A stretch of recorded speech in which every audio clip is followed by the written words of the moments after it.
Is there an algorithm that determines how much you should cooperate with other people?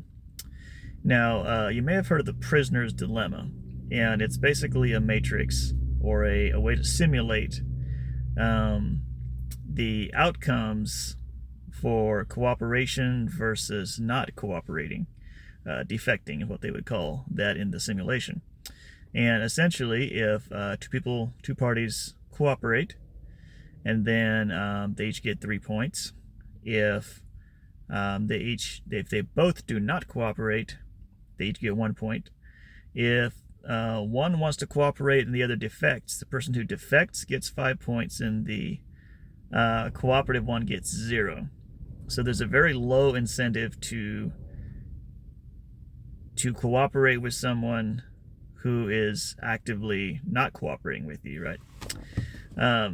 So they did these really interesting. I watched a video on Veritasium about this if you're interested in exploring this concept more. You think about situations like nuclear powers and states at war and things like that, where or states that could get into war, where it's like, well, what happens? Do we do the Obama red line thing, and then what if the line gets crossed? Then what do we do?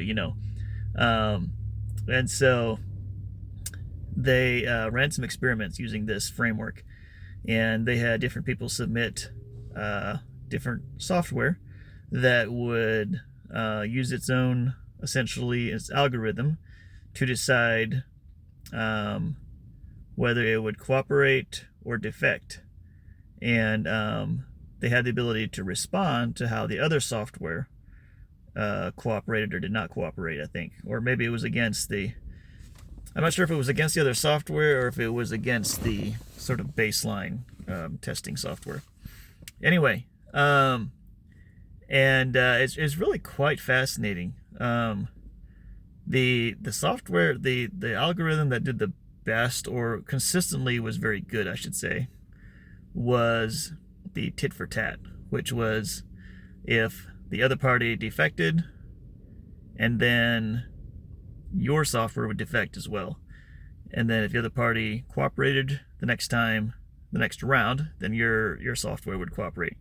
However, if you did a strictly tit for tat, you could get into a scenario where you're always one off, and and you never get to cooperation. Like if both of them are tit for tat, but they're one off, right? They can also switching back and forth and not get a distinct advantage.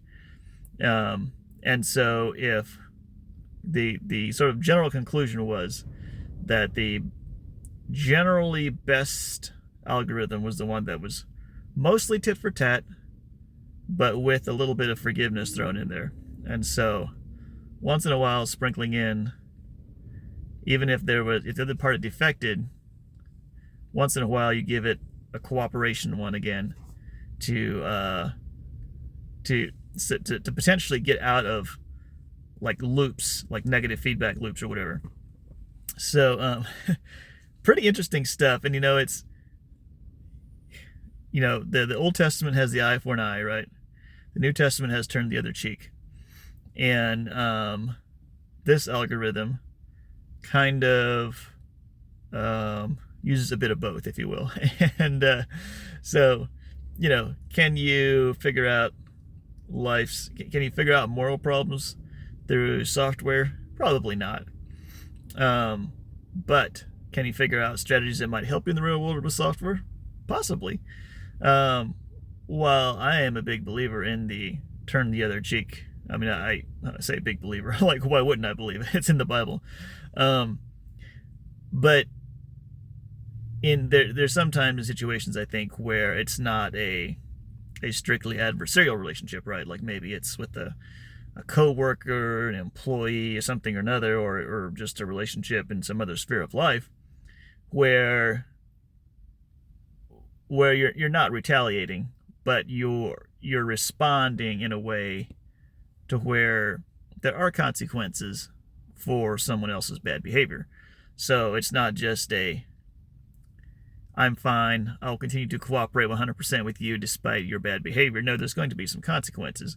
And so I think it could make sense to at least test whether that algorithm kind of holds true in real life, in you know, non, world, like for regular folks, not just world powers with nuclear arsenals and things like that.